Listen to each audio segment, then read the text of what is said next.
El Evangelio del Día con Monseñor Rodrigo Urbina.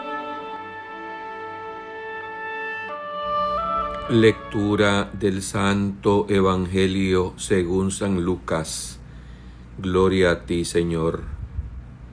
En aquel tiempo, llegada la hora de cenar, se sentó Jesús con sus discípulos y les dijo: «Cuánto he deseado celebrar esta Pascua con ustedes antes de padecer, porque yo les aseguro que ya no la volveré a celebrar hasta que tenga cabal cumplimiento en el reino de Dios». Luego tomó en sus manos una copa de vino, pronunció acción de gracias y dijo: «Tomen esto y repártanlo entre ustedes, porque les aseguro, ya no volveré a beber del fruto de la vid hasta que venga el reino de Dios».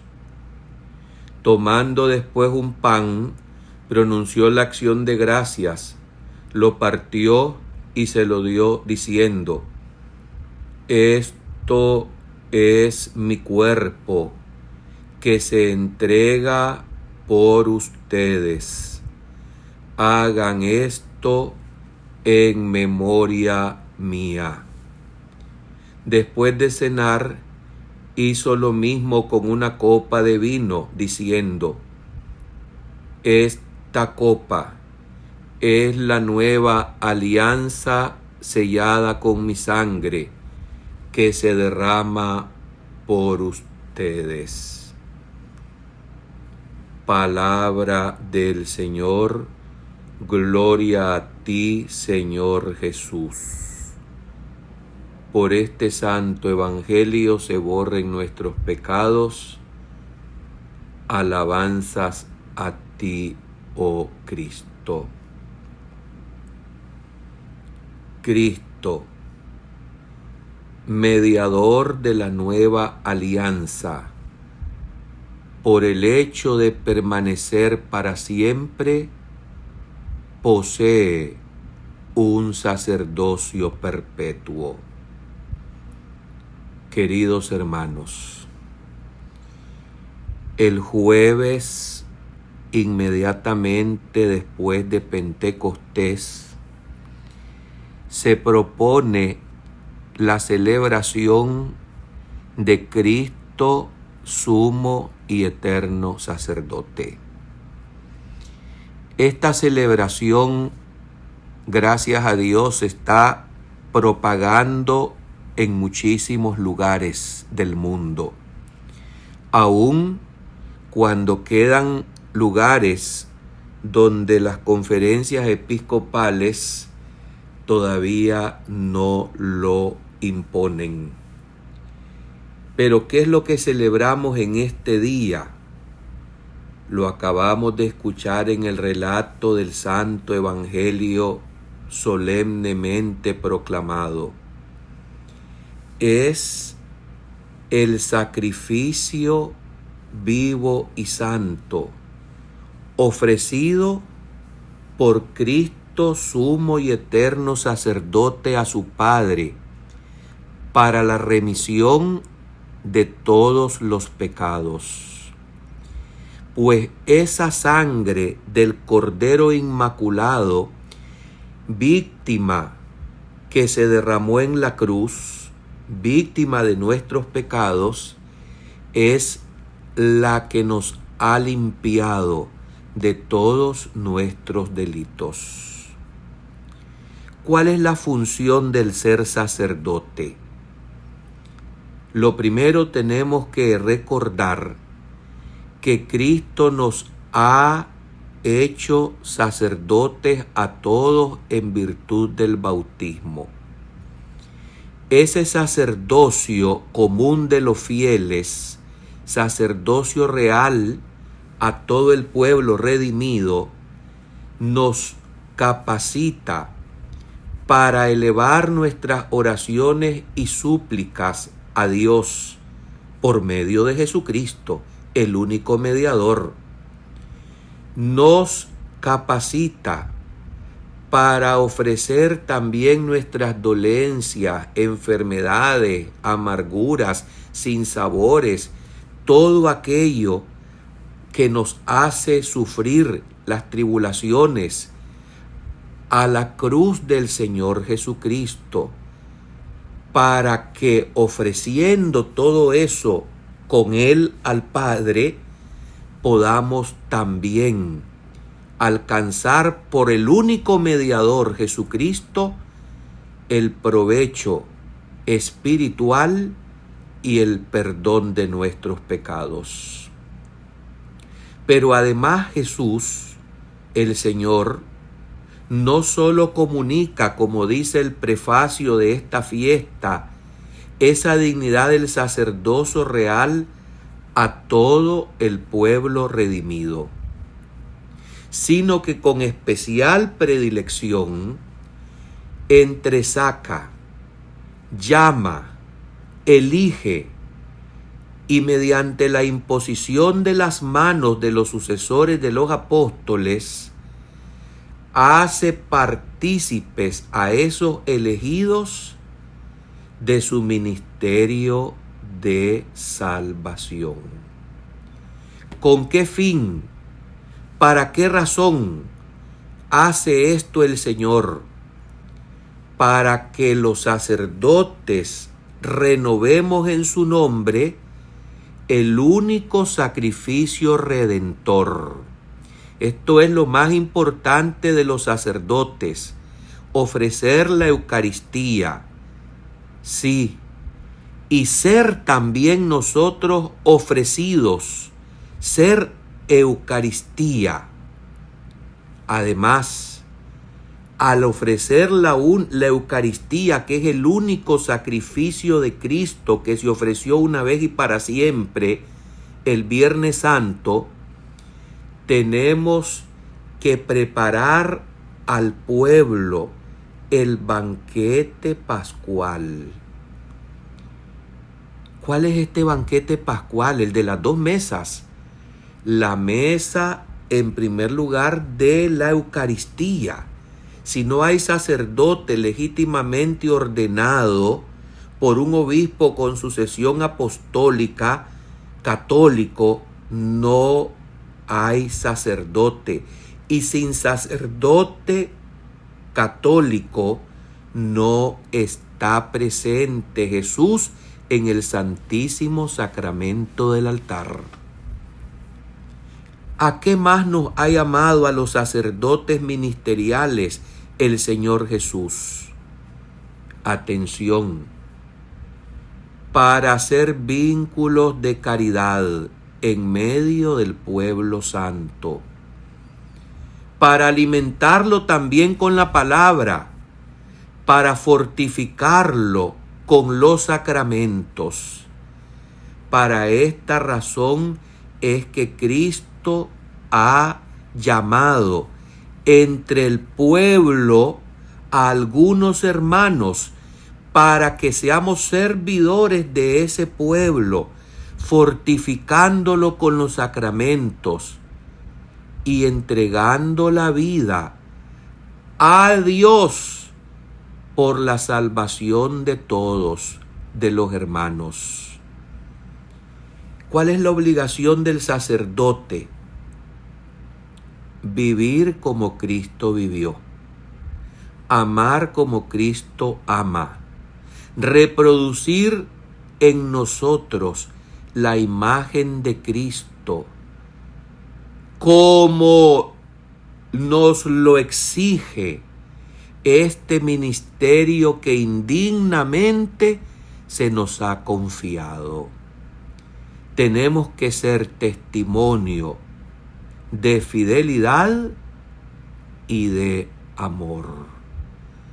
Todo esto no es fácil y sin la gracia de Dios no se puede cumplir, no se podrá vivir.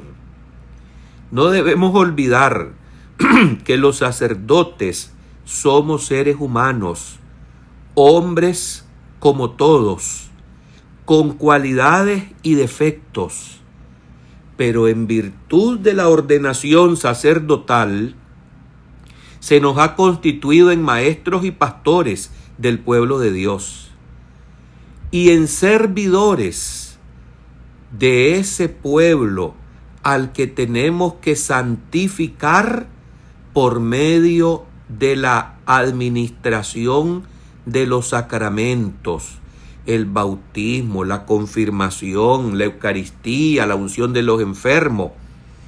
Tenemos que consolar a este pueblo haciendo y reproduciendo la imagen de Cristo en medio de la comunidad. Y como estamos envueltos en tantas debilidades, pues necesitamos urgentemente el sostenimiento espiritual de todos ustedes. Sin las oraciones del pueblo de Dios, los sacerdotes no podemos sostenernos en el pleno y fiel cumplimiento de lo que el Señor nos ha confiado. Hoy se ha puesto de moda decir que el sacerdote lo es solamente cuando está en el altar o cuando está celebrando los sacramentos o cuando está predicando. Pues no. La ordenación sacerdotal nos imprime carácter ontológicamente. ¿Qué significa esta palabra? Que pone un sello indeleble en nuestro ser, en nuestro cuerpo y en nuestra alma. Y ese sello indeleble no se borra ni se quita jamás, como sucede con otros dos sacramentos, el bautismo que se recibe una vez y para siempre, y no lo quita nada ni nadie. No se puede decir, o no se debe hacer, me bautizaron cuando era un niño, ahora que ya estoy adulto me voy a volver a bautizar, porque resulta que cuando me bautizaron no me tomaron parecer. Eso no es así, ya se bautizó una vez y eso no te lo quita nadie, porque es un bien, una gracia, un don de Dios, y los dones de Dios son dados para siempre, sin arrepentimiento. Pero ¿cómo manejamos, cómo administramos estos dones? Y he ahí que el don del sacerdocio ministerial, que es un don y misterio, como bien lo definió el santo Juan Pablo II, ese don nos llama a una vida especial de santidad en la oración, en el rezo, en la intercesión constante por el pueblo de Dios, para que no le falte sobre todo el alimento espiritual de la Eucaristía. ¿Cuál es la obligación del sacerdote? Santificar a las almas, instruir a las almas, catequizar, ser en grado superlativo, luz y sal en este mundo. Y volvemos a decir algo que repetidas veces lo he compartido: nadie puede dar lo que no tiene. Si yo, sacerdote, no tengo fe, ¿cómo le voy a transmitir la fe a mis hermanos?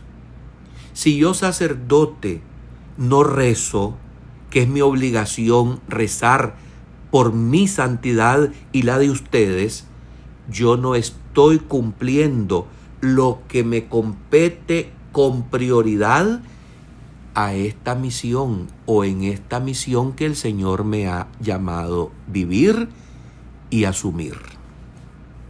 El sacerdocio lo es siempre, dormido, despierto, vestido, desnudo, en gracia, en pecado, en el cielo o en el infierno.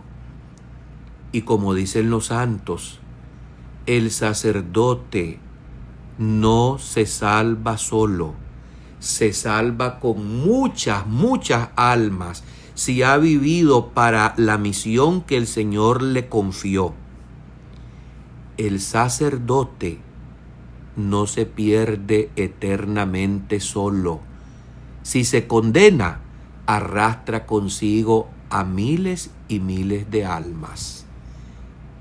Esto es así de serio, porque el ser sacerdote es algo que nos involucra por completo en todo, y a dar nuestra vida sin horario ni calendario para llevar las almas al encuentro con Jesucristo. Sí duele muchísimo cuando los sacerdotes fallamos. El pueblo de Dios sufre mucho cuando los sacerdotes no vivimos esta misión y este encargo del Señor santamente. Pero al celebrar esta fiesta, también nos obliga a recordar que tenemos que rezar por la santificación del clero. Si queremos que nosotros, los sacerdotes, los obispos, seamos santos, tiene el pueblo la obligación de rezar, de implorar y de pedir constantemente al que es la fuente de la santidad, que renueve constantemente con el Espíritu Santo esa gracia que se le ha concedido en la ordenación sacerdotal, a quien inmerecidamente la hemos recibido. A la Virgen Santísima, ella no es sacerdote, no es sacerdotisa, es la madre, y muy especialmente la madre de nosotros los sacerdotes. A ella le pedimos que interceda, que ruegue, que pide, que lo haga, porque solo ella lo sabe hacer de una manera tan eficaz, para que los que hemos sido llamados a este ministerio, al servicio de Dios y de los hombres en el ministerio sacerdotal, lo hagamos con amor. Porque si amamos a Dios y amamos al prójimo, vamos a vivir en plenitud esta difícil misión que en medio de este pueblo que vive en tinieblas y en sombras de muerte, tenemos nosotros que cumplir. Además, el sacerdote tiene que vivir también como hostia santa, entregándose en su sacrificio, en sus dolores, en su sufrimiento, por la misma causa, la propia santidad y la de sus hermanos. Amén.